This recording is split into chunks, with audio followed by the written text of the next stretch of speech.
வணக்கம். இன்றைய செய்திகளை விரிவாக பார்ப்பதற்கு முன்பாக முதலில் இந்த நேரத்திற்கான தலைப்புச் செய்திகள். எஸ்ஐஆர் படிவத்தை சமர்ப்பிக்க கூடுதலாக 3 நாட்கள் அவகாசம். இன்றுடன் அவகாசம் முடிந்த நிலையில் வரும் 14ஆம் தேதி வரை சமர்ப்பிக்கலாம் என அறிவிப்பு.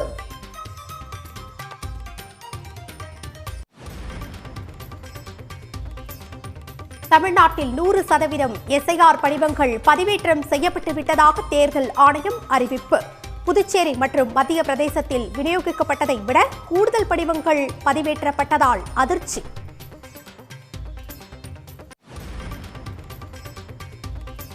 கூடுதலாக 30 லட்சம் மகளிருக்கு மாதம் 1000 உரிமை தொகை.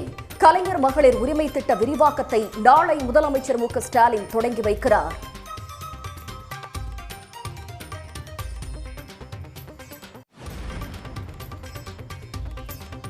அதிமுக சார்பில் தேர்தலில் போட்டியிடுவோருக்கு வரும் 15ஆம் தேதி முதல் விருப்ப மனு விநியோகம். வரும் 14ஆம் தேதி முதல் பாமக சார்பில் விருப்ப மனு வழங்கப்படும் என அன்புமணி அறிவிப்பு. எடப்பாடி பழனிசாமியுடன் பாஜக மாநில தலைவர் நயினார் நாகேந்திரன் சந்திப்பு. அமித்ஷாவின் வியூகத்தை நேற்று அதிமுக நிராகரித்த நிலையில் சந்திப்பால் பரபரப்பு.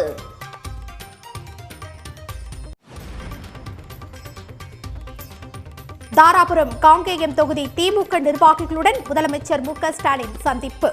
திராவிட மாடல் அரசின் சாதனைகளை வீடு வீடாக கொண்டு சேர்க்க அறிவுறுத்தல்.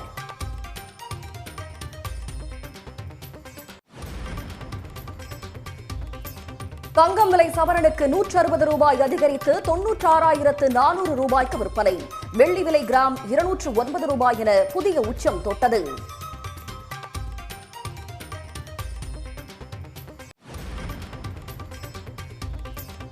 காஞ்சிபுரம் மாவட்ட நீதிபதி செம்மல் பணியிடை நீக்கம். டிஎஸ்பிக்கு தண்டனை வழங்கிய விவகாரத்தில் நடவடிக்கை.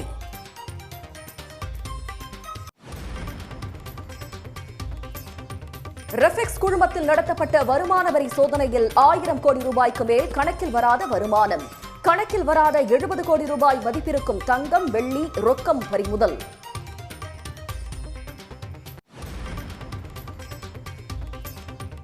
கலைஞருக்கு பாரத ரத்னா விருது வழங்க மக்களவையில் திமுக கோரிக்கை. திராவிட கொள்கையை முன்னெடுத்து செல்வதில் சாம்பியனாக திகழ்ந்தவர் என தமிழச்சி தங்கபாண்டியன் புகழாரம். Sir, the world has rarely seen a great personality like Muttamilar Dr. Kalaignar, and I rise here to urge the Union government to honor Dr. Kalaignar with the highest civilian award, Bharat Ratna, sir. Thiruparankundram விவகாரம் இந்துக்களுக்கு சாதகமாக தீர்க்கப்பட வேண்டும் என பேசுவதா? RSS தலைவர் மோகன் பகவத் பேச்சுக்கு Congress Marxist கண்டனம்.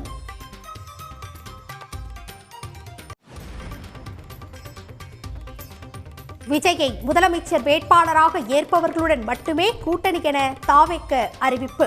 தமிழக வெற்றிக் கழகம் மற்றொரு அதிமுகவாக மாறும் என செங்கோட்டையன் பேச்சு.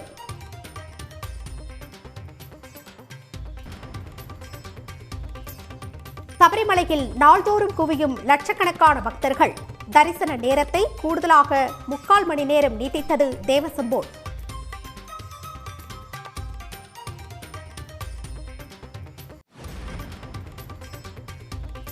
வாக்கு திருட்டு தொடர்பான எந்த கேள்விக்கும் பதிலளிக்காமல் தவிர்ப்பது ஏன்? அமித்ஷா மன அழுத்தத்தில் தவிப்பதாக ராகுல் காந்தி கடும் விமர்சனம்.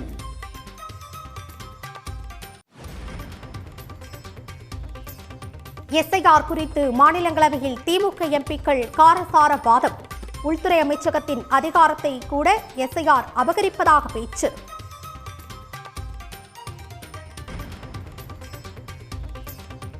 அமெரிக்க அதிபர் டிரம்புடன் பிரதமர் மோடி தொலைபேசியில் பேச்சு. இரு நாட்டு உறவுகள் உலக அமைதி குறித்து பேசியதாக எக்ஸ் தளத்தில் பதிவு.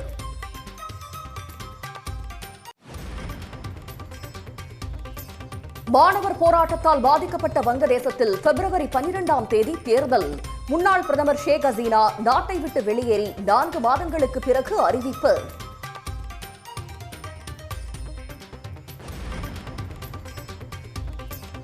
மெஸ்ஸி வருகையை முன்னிட்டு விழா கோலம் பூண்டுள்ள கொல்கத்தா நகரம். ஹைதராபாத்தில் மெஸ்ஸியுடன் புகைப்படம் எடுக்க 10 லட்சம் ரூபாய் கட்டணம் நிர்ணயம். தமிழ்நாட்டில் SIR படிவத்தை சமர்ப்பிக்க தேர்தல் ஆணையம் மேலும் 3 நாட்கள் அவகாசம் வழங்கியுள்ளது. தேர்தல் ஆணையத்தின் வாக்காளர் பட்டியல் சிறப்பு தீவிர திருத்தம் அரசியலமைப்பு சட்டப்படி செல்லுமா என தொடரப்பட்ட மூல வழக்கு உச்ச நீதிமன்ற தலைமை நீதிபதி சூரியகாந்த், நீதிபதி ஜாய் மால்யா பக்சி அமர்வு முன்பு இன்று விசாரணைக்கு வந்தது. அப்போது SIR தொடர்பான வழக்குகளை மாநில வாரியாக பிரித்து தலைமை நீதிபதி உத்தரவிட்டார். அசாம் வழக்கு வரும் 16ஆம் தேதியும், தமிழ்நாடு, புதுச்சேரி மற்றும் மேற்கு வங்கம் தொடர்ந்த வழக்குகள் வரும் 17ஆம் தேதியும், UP, கேரளா தாக்கல் செய்த வழக்குகள் 18ஆம் தேதியும் விசாரிக்கப்படும் என்றும் அவர் கூறினார். எனினும் மூல வழக்கில் பொதுவான பிரச்சனைகள் குறித்த விவாதங்களை மாநிலங்கள் முன்வைக்கலாம் என்றும் SIR விவகாரம் தொடர்பாக இனி எந்த புதிய வழக்குகளும் அனுமதிக்கப்பட மாட்டாது என்றும் திட்டவட்டமாக அவர் கூறினார். SIR பணிகளுக்கு எதிராக தொடரப்பட்டுள்ள மனுக்கள் மீதான விசாரணை ஜனவரி மாதம் இறுதிக்குள் முடிக்கப்பட்டு தீர்ப்பு வழங்கப்படும் என்றும் தலைமை நீதிபதி தெரிவித்தார். இதற்கிடையே SIR படிவங்களை சமர்ப்பிப்பதற்கான காலக்கெடு இன்றுடன் முடிவடைந்த நிலையில் தமிழ்நாடு உள்ளிட்ட 6 மாநிலங்களில் மேலும் கால அவகாசம் வழங்கப்பட்டுள்ளது. தமிழ்நாடு மற்றும் குஜராத்திற்கு வரும் 14ஆம் தேதி வரையும், மத்திய பிரதேசம், சத்தீஸ்கர் மாநிலங்கள் மற்றும் அந்தமான் நிக்கோபார் யூனியன் பிரதேசத்திற்கு 18ஆம் தேதி வரையும், உத்தரப்பிரதேசத்திற்கு 26ஆம் தேதி வரையும் அவகாசம் வழங்கப்பட்டுள்ளது. தமிழ்நாடு மற்றும் குஜராத்தில் வரும் 19ஆம் தேதியும், மத்திய பிரதேசம், சத்தீஸ்கர், அந்தமான் நிக்கோபாரில் 23ஆம் தேதியும், உத்தரப்பிரதேசத்தில் 31ஆம் தேதியும் வரைவு வாக்காளர் பட்டியல் வெளியிடப்படும் என்று தேர்தல் ஆணையம் அறிவித்துள்ளது. தமிழ்நாடு முழுவதும் மின்னணு வாக்குப்பதிவு எந்திரங்களை சரிபார்க்கும் பணிகள் முழுவீச்சில் நடைபெற்று வருகின்றன. சட்டப்பேரவை தேர்தலுக்கு அரசியல் கட்சிகள் மட்டுமின்றி தேர்தல் ஆணையமும் தயாராகி வருகிறது. வாக்காளர் பட்டியல் சிறப்பு தீவிர திருத்த பணிகள் படுவேகமாக நடந்து வரும் நிலையில் வாக்குப்பதிவு எந்திரங்களை சரிபார்க்கும் பணியை தேர்தல் ஆணையம் தொடங்கியுள்ளது.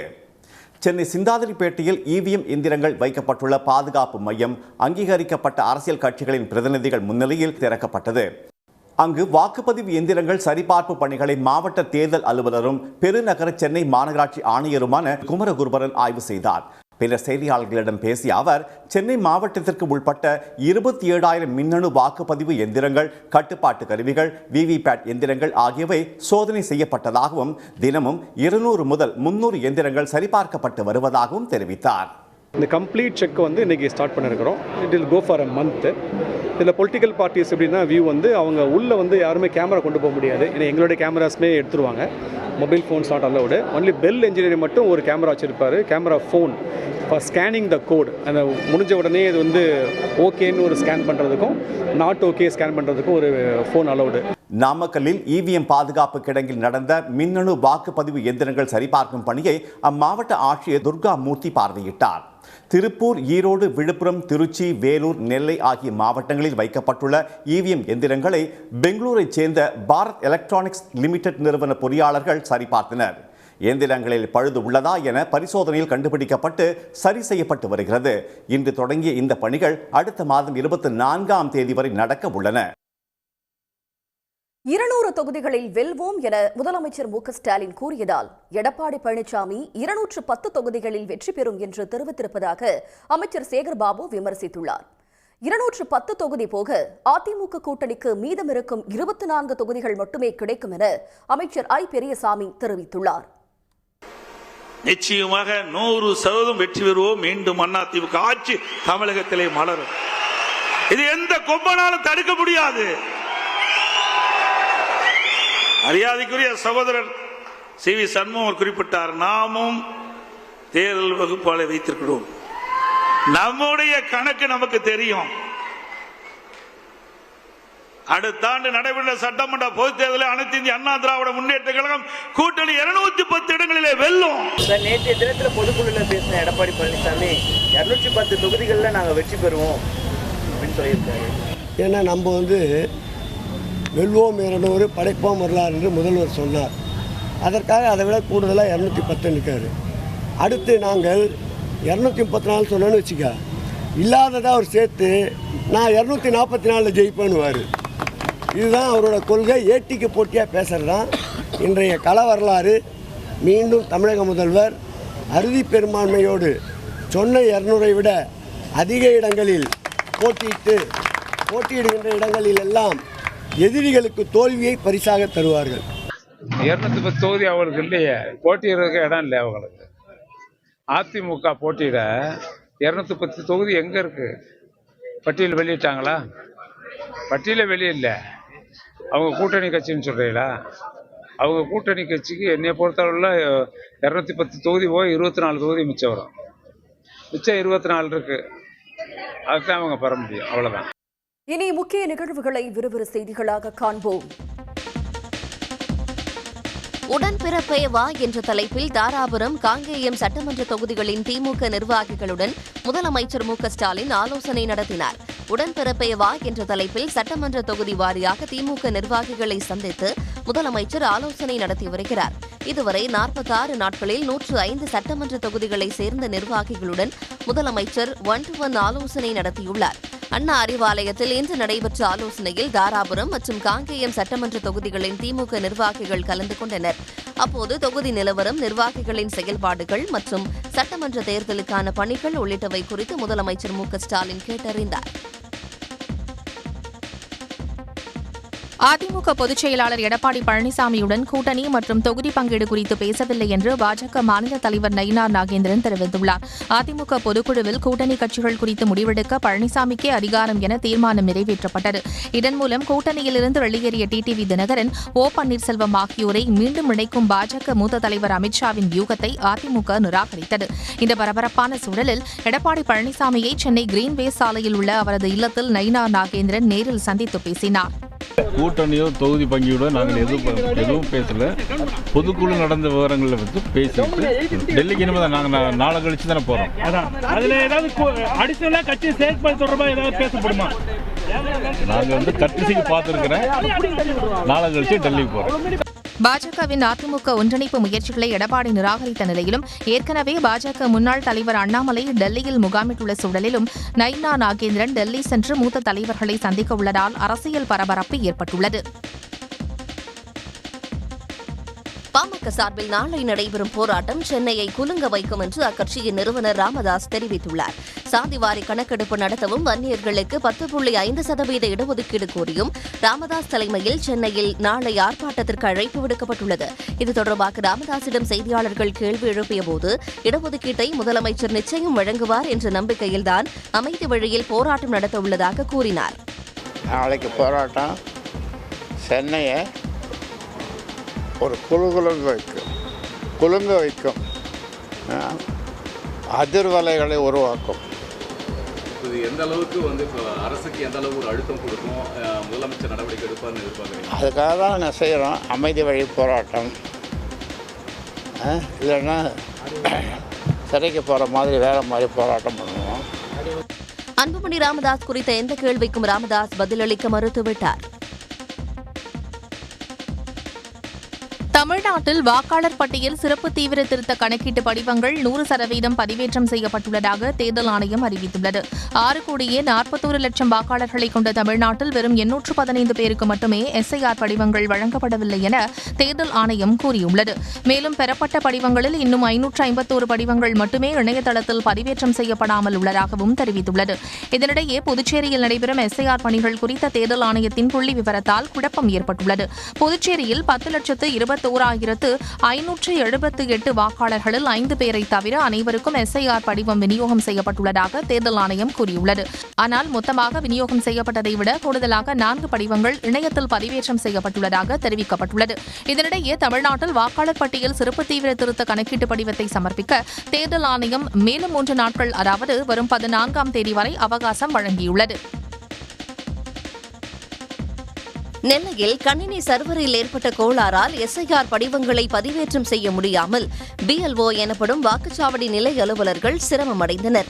தமிழ்நாடு உள்ளிட்ட 12 மாநிலங்களில் கடந்த நவம்பர் 4ஆம் தேதி முதல் SIR பணிகள் நடைபெற்று வருகின்றன. தற்போது வாக்காளர்களிடம் கொடுக்கப்பட்ட படிவங்களை திரும்பப் பெற்று அவற்றை ஆன்லைனில் பதிவேற்றம் செய்யும் பணி தீவிரமடைந்துள்ளது.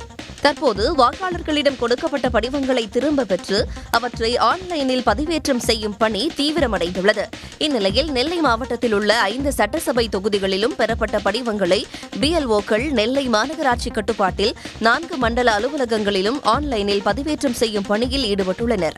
ஆனால் கணினி சர்வரில் ஏற்பட்ட கோளாறால் படிவங்களை பதிவேற்றம் செய்ய முடியாமல் அவர்கள் பாதிக்கப்பட்டனர். ஒரே நேரத்தில் அதிகமான படிவங்கள் குவிந்ததால் பிரச்சனை என்று தெரிகிறது. இதனிடையே கடந்த 2ஆம் தேதி வீட்டிற்கு அனுப்பாமல் இரவு முழுவதும் வலுக்கட்டாயமாக பணியில் ஈடுபடுத்தப்பட்டதை போன்ற நிலை ஏற்படுமோ என BLOக்கள் அச்சமடைந்துள்ளனர். சென்னையில் ஆபரண தங்கம் விலை சற்று உயர்ந்துள்ள நிலையில் வெள்ளி விலை புதிய உச்சத்தை தொட்டுள்ளது. 22 கேரட் ஆபரண தங்கத்தின் விலை நேற்று சவரனுக்கு 240 ரூபாய் உயர்ந்து 96,240 ரூபாய்க்கு விற்பனை செய்யப்பட்டது. இன்று தங்கம் விலை கிராமுக்கு 20 ரூபாயும் சவரனுக்கு 160 ரூபாயும் உயர்ந்துள்ளது. சென்னையில் இன்று ஒரு சவரன் 96,400 ரூபாய்க்கும் ஒரு கிராம் 12,050 ரூபாய்க்கும் விற்பனையாகிறது. வெள்ளியின் விலை நேற்று புதிய உச்சத்தை தொட்டிருந்த நிலையில் இன்று கிராமுக்கு 2 ரூபாய் உயர்ந்து ஒரு கிராம் 209 ரூபாய் என்ற புதிய வரலாற்று உச்சத்தை அடைந்துள்ளது. திருவாரூர் மாவட்டத்தில் மழையால் பாதிக்கப்பட்ட நெற்பயிர்களுக்கு நிவாரணம் வழங்க கோரி விவசாய சங்கத்தினர் சாலை மறியலில் ஈடுபட்டனர். டிட்வா புயல் காரணமாக மன்னார்குடி, கோட்டூர் உள்ளிட்ட பல்வேறு இடங்களில் பயிரிடப்பட்ட சம்பா தாழடி பயிர்கள் சேதமடைந்தன. இதனால் பாதிக்கப்பட்ட விவசாயிகளுக்கு ஏக்கருக்கு 35,000 ரூபாய் நிவாரணம் வழங்க வலியுறுத்தி மன்னார்குடியில் இருந்து திருத்துறைப்பூண்டி செல்லும் சாலையில் போராட்டத்தில் ஈடுபட்டனர். அவங்களுக்கு விவசாயிகளை பற்றி கவலை இல்லாத ஒன்றிய அரசாங்கமாக இன்றைக்கு இருக்கிற மோடி அரசாங்கம் செயல்படுகிறது. அதேபோல் இந்த டிஜிட்டல் முறையை கணக்கெடுத்து எப்பொழுதும் நம்முடைய வேளாண்மை துறை அதேபோல் அதிகாரிகள் எல்லாரும் எப்பொழுதும் பழைய முறைகளிலே கணக்கெடுத்து அங்கே இருக்கிற விவசாயிக்கு பாதிப்பு ஏற்ப அவர்களுக்கு நிவாரணத்தை உறுதிப்படுத்தணும். இதேபோல திருவாரூர் ஒன்றிய நகர குழுக்கள் சார்பில் நடைபெற்ற சாலை மறியல் போராட்டத்தால் தஞ்சை நாகை தேசிய நெடுஞ்சாலையில் 1 மணி நேரம் போக்குவரத்து பாதிக்கப்பட்டது. விசைத்தறிகளை நவீனமயமாக்க மானியம் வழங்கப்படும் என்று அறிவித்துள்ள தமிழ்நாடு அரசுக்கு திருப்பூர் மாவட்ட விசைத்தறி உரிமையாளர்கள் நன்றி தெரிவித்துள்ளனர். கோவை, திருப்பூர் மாவட்டங்களில் சுமார் 50,000 தறிக்கூடங்களில் 2 லட்சத்திற்கும் அதிகமான விசைத்தறிகளை வைத்து விசைத்தறியாளர்கள் கூலி அடிப்படையில் நெசவு செய்து வருகின்றனர். பல்வேறு காரணங்களால் இந்த தொழில் நலிவடைந்து வருகிறது. இச்சூழலில் தமிழ்நாடு விசைத்தறி சங்கங்களின் கூட்டமைப்பின் கோரிக்கையை ஏற்று மானியம் வழங்கப்படும் என்று தமிழ்நாடு அரசு அறிவித்துள்ளது.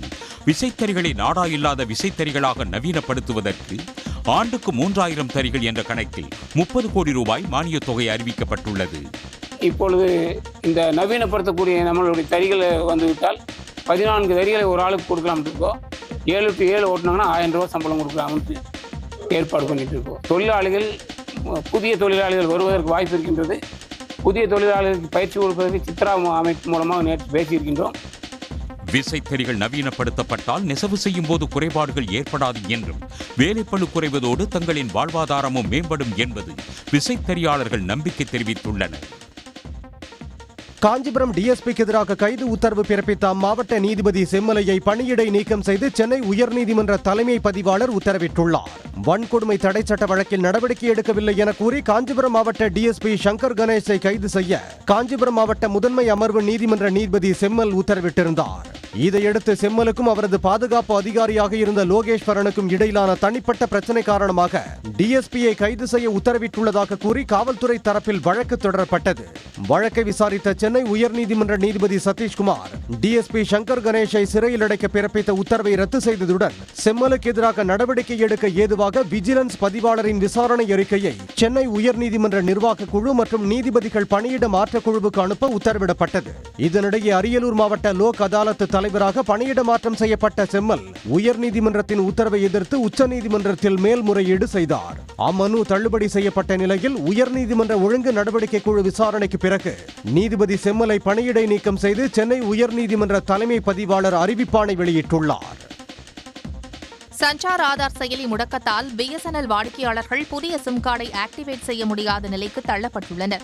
ஒன்றிய அரசின் தொலைத்தொடர்பு நிறுவனமான பிஎஸ்என்எல் தனது வாடிக்கையாளர்களுக்கு புதிய சிம் கார்டு வழங்கவும் வாடிக்கையாளர் குறித்த விவரங்கள் மற்றும் தகவல்களை பதிவு செய்யவும் சஞ்சார் ஆதார் என்ற பிரத்யேக செயலியை பயன்படுத்தி வந்தது. இதனை உருவாக்கிய தனியார் நிறுவனத்திற்கு பிஎஸ்என்எல் நிறுவனம் கடந்த 4 மாதங்களாக கோடிக்கணக்கான ரூபாய் பாக்கி வைத்துள்ளதாக கூறப்படுகிறது. இதனால் கடந்த நவம்பர் 30ஆம் தேதி நள்ளிரவுடன் தனது சேவையை அந்த தனியார் நிறுவனம் நிறுத்திவிட்டது. இதனால் தூத்துக்குடி மாவட்டம் ஸ்ரீவைகுண்டம் உட்பட நாடு முழுவதும் எந்த ஒரு சிம் கார்டையும் ஆக்டிவேட் செய்ய முடியாத நிலை உருவாகியுள்ளது. பிஎஸ்என்எல் ஆஃபீஸில் எந்த ஒரு இதுவுமே வேலை செய்ய மாட்டேங்குது. ஒரு புது சிம்மு வாங்கினாலும் வாங்க முடியல. நான் ஏற்கனவே ஒரு சிம்மு வாங்கி வச்சுருக்கிறேன். அந்த சிம் வந்து பக்கத்து ஊர் விஜயராபுரம், இதிலேருந்து 2 கிலோமீட்டர் தான். ஆனால் எங்களுக்கு டவரே கிடைக்கல. சுத்தமாக நாங்கள் பேசவும் முடியல. இப்போ நான் எனக்கு ரீசார்ஜ் பண்ணுறதுக்கு வந்தேன், ஆஃபீஸில் ஆளும் இல்லை. இந்த கடை தான் இருக்குது. சாத்தானம் பிஎஸ்என்எல் ஆஃபீஸ் இந்த லட்சம் தான் இருக்குது. பிரச்சினைக்கு தீர்வு காண்பதற்காக பிஎஸ்என்எல் நிறுவனம் தற்போது சொந்தமாக ஒரு செயலியை உருவாக்கும் பணியில் தீவிரமாக ஈடுபட்டு வருவதாக கூறப்படுகிறது. கரூர் மாவட்டம் குளித்தலை அருகே காவிரி கூட்டு குடிநீர் குழாயில் உடைப்பு ஏற்பட்டதால் பல லட்சம் லிட்டர் நீர் வீணாக பாசன வாய்க்காலில் கலக்கிறது. மகாதானபுரம் காவிரி ஆற்றிலிருந்து திண்டுக்கல் மாவட்டம் வையம்பட்டிக்கு காவிரி கூட்டு குடிநீர் குழாய் மூலம் குடிநீர் கொண்டு செல்லப்படுகிறது. இந்த நிலையில் கட்டளைமேட்டு வாய்க்கால் வழியாக செல்லும் குடிநீர் குழாயில் திடீரென உடைப்பு ஏற்பட்டுள்ளது. இதனால் பல லட்சம் லிட்டர் குடிநீர் வீணாக பாசன வாய்க்காலில் கலக்கிறது.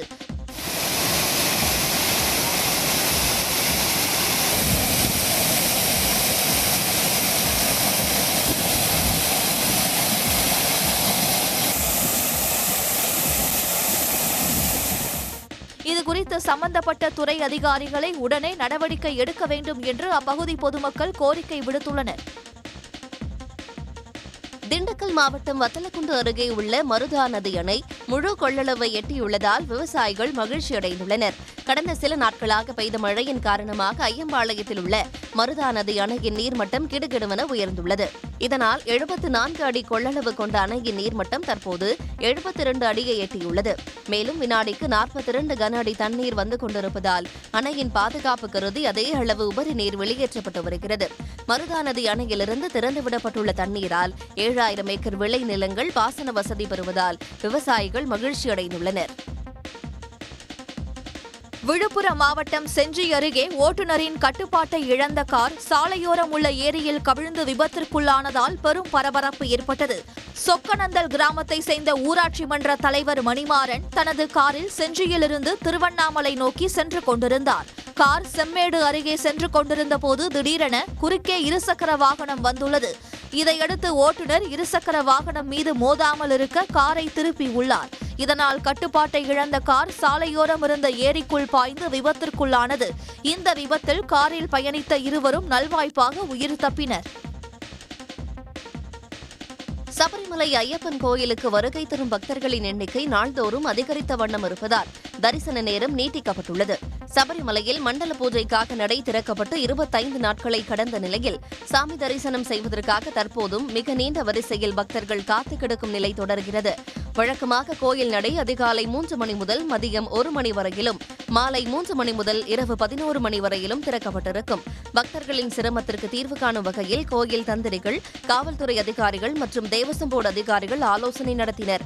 இந்த கூட்டத்தில் எடுக்கப்பட்ட முடிவின்படி கோயில் நடை மதியம் 1 மணிக்கு பதிலாக 1:30 மணிக்கும், இரவு 11 மணிக்கு பதிலாக 11:15 மணிக்கும் அடைக்கப்படும் என்று தெரிவிக்கப்பட்டுள்ளது. உடனுக்குடன் செய்திகளை தெரிந்து கொள்ள சன் நியூஸ் பெல் ஐகானை கிளிக் பண்ணுங்க.